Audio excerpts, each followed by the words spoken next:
Salut tout le monde, j'espère que vous allez bien aujourd'hui. Moi ça va très très bien, il fait très beau encore là, ça fait plaisir. Je vous laisse un petit peu voir le ciel. Voilà, ça fait plaisir. Vitamine D là.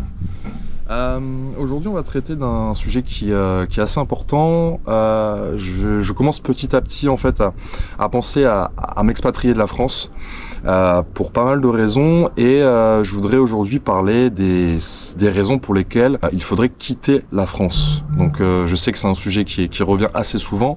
Dans les commentaires de mes vidéos, il y en a beaucoup qui parlent de plein de sujets différents par rapport à ça. Et j'ai noté 5 catégories différentes. Alors il y en a certainement beaucoup plus, mais dans tous les cas, vous allez me dire en commentaire ce que vous en pensez.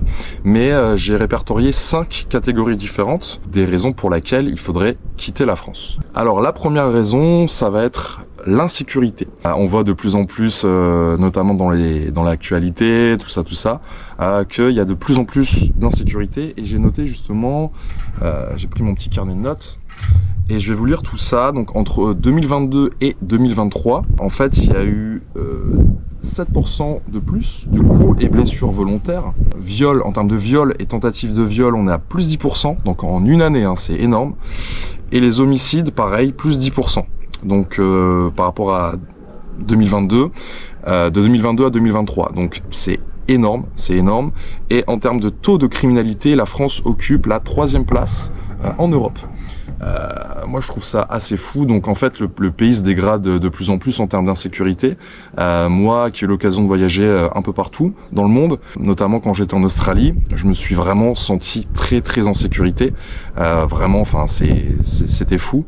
En Thaïlande pareil, malgré que il y a certains aspects qui me déplaisaient, notamment les policiers qui étaient assez corrompus, mais quand même je me sentais quand même en sécurité. Et quand vous êtes une fille par exemple, quand vous êtes une fille en France, c'est de plus en plus compliqué, hein. Il y a de plus en plus de problèmes, plus en plus de viols, hein. On voit bien, hein, plus 10%, c'est effarant. Et pour une fille par exemple, moi j'ai eu l'occasion de côtoyer pas mal de filles, de parler à pas mal de filles à travers ce voyage d'1 an que j'ai pu faire. Elles me disaient toutes par exemple que elles se sentaient vraiment beaucoup plus en sécurité qu'en France.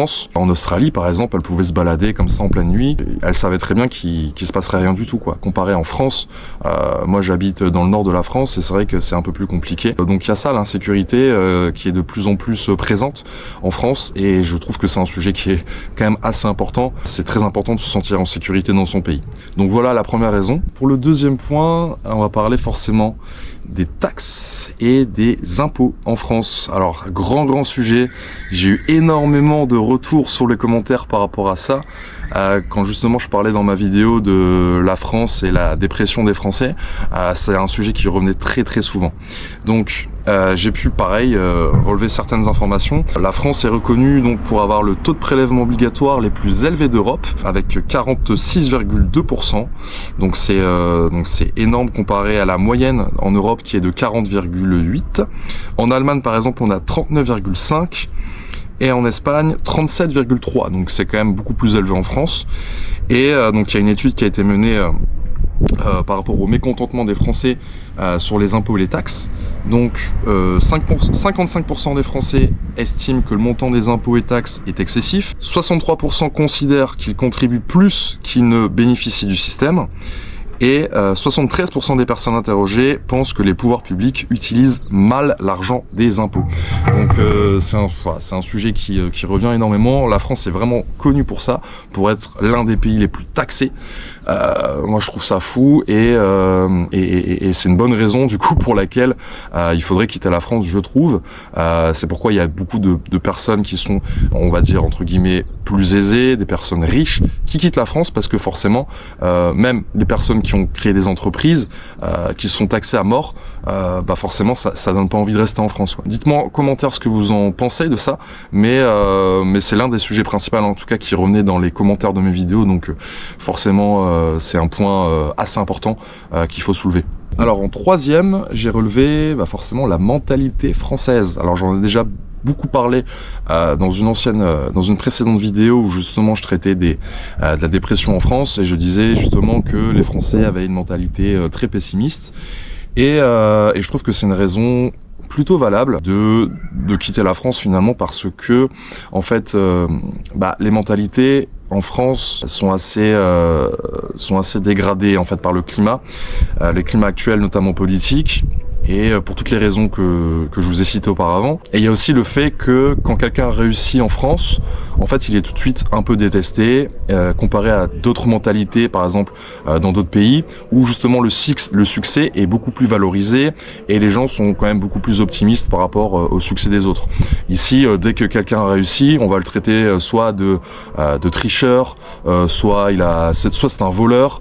Donc en fait, c'est une mentalité qui est un peu très pessimiste et je trouve que il y a un climat un peu anxiogène dans le pays par rapport à ça. Mais bon, ça relève de l'histoire, hein. Les Français ont toujours été comme ça et dites-moi en commentaire ce que vous en pensez. Est-ce que vous trouvez que les Français sont de plus en plus pessimistes? Moi personnellement, je trouve que oui. En 4, l'administratif. Voilà, l'administratif qui est ultra barbante. C'est ultra long en France. On vous demande à chaque fois de justifier ci ou ça avec tel document. Ça prend énormément de temps. C'est fou comparé à d'autres pays. Là, j'ai relevé par exemple en Estonie, ils ont mis en place des systèmes administratifs entièrement numérisés qui permettent de créer une entreprise en quelques heures. Au Danemark, la déclaration d'impôt se fait en ligne de manière simplifiée, contrastant avec les procédures françaises, souvent jugées complexes et chronophages. C'est vrai que moi, par exemple, quand j'ai fait ma demande de passeport, ça m'a mis 2 mois et demi pour l'avoir. 2 mois et demi. Je sais qu'en Thaïlande, pour le coup, ça prend 1 semaine. J'ai déjà questionné pas mal de Thaïlandais par rapport à l'administratif, parce que je suis quelqu'un de curieux, je voulais me renseigner. Et en 1 semaine en Thaïlande, vous avez votre passeport. Donc bon, voilà, c'est vrai que système français administratif qui est jugé très souvent comme très complexe. Je pense que vous n'allez pas me contredire là-dessus. Et je pense que c'est un sujet qui est assez important. L'administratif, on est forcément obligé de toucher à ça tous les jours. Et c'est un point qui est assez important, je trouve. Enfin, en 5e raison pour laquelle il faudrait quitter la France, on va parler du climat politique et des dépenses liées justement aux dépenses publiques, aux services publics. Alors, je suis pas forcément un expert en politique, mais j'ai pu relever pas mal de points très intéressants que je vais du coup vous lire, donc, notamment par rapport à l'éducation qui se dégrade, la santé également, et du coup les dépenses publiques. Donc par rapport à l'éducation, donc il y a beaucoup de réformes qui s'enchaînent sans cohérence sur le long terme. Les enseignants qui sont de plus en plus démotivés, mal payés et souvent livrés à eux-mêmes. Donc ça c'est bien vrai. Moi j'ai plusieurs amis qui sont justement dans le système éducatif et ils m'en font part, ils m'en ont fait part et c'est vrai que c'est assez regrettable quoi, comparé à d'autres pays où c'est largement plus flexible et mieux rémunérateur. Par rapport à la santé, les urgences qui saturent, les délais d'obtention pour avoir un rendez-vous ultra long. Quand vous êtes dans les urgences, on vous prend en charge, des fois il faut attendre 6 à 7 heures. Déserts médicaux, manque de personnel dans les hôpitaux, etc. Donc bon, c'est vrai que pareil, j'ai l'occasion d'avoir plusieurs dans mon entourage, plusieurs amis qui sont dans le corps médical et c'est vrai que c'est pas très rose quoi. Et par rapport aux dépenses publiques, donc la France est l'un des pays qui dépense le plus en services publics, avec environ 58% du PIB consacré aux dépenses publiques. Pourtant, le rapport qualité-prix est souvent critiqué. Malgré tous ces milliards, les services sont jugés inefficaces et lents. Donc voilà, très compliqué. Donc il y a pas mal de points qui ont été mis en évidence dans cette vidéo, mais je pense qu'il y en a beaucoup plus et je compte sur vous dans les commentaires pour m'en faire part. Justement, je voudrais avoir votre avis sur ça. Je suis sûr et certain qu'il y a beaucoup plus que 5 points, mais en tout cas, je pense de plus en plus à m'expatrier dans d'autres pays que la France et c'est une solution qui me semble de plus en plus évidente. Dites-moi en commentaire ce que vous en pensez. Dans cette vidéo, j'ai pu traiter de 5 points, mais dites-moi si j'ai pu omettre certains points. À mon avis, oui. Et je serais très intéressé de savoir les raisons pour lesquelles vous voudriez partir de la France. En attendant, je vous souhaite une belle journée et on se retrouve pour d'autres vidéos. Moi, je vous embrasse. N'hésitez pas à commenter, à liker la vidéo, à vous abonner si ce n'est pas le cas. Et moi, je vous embrasse.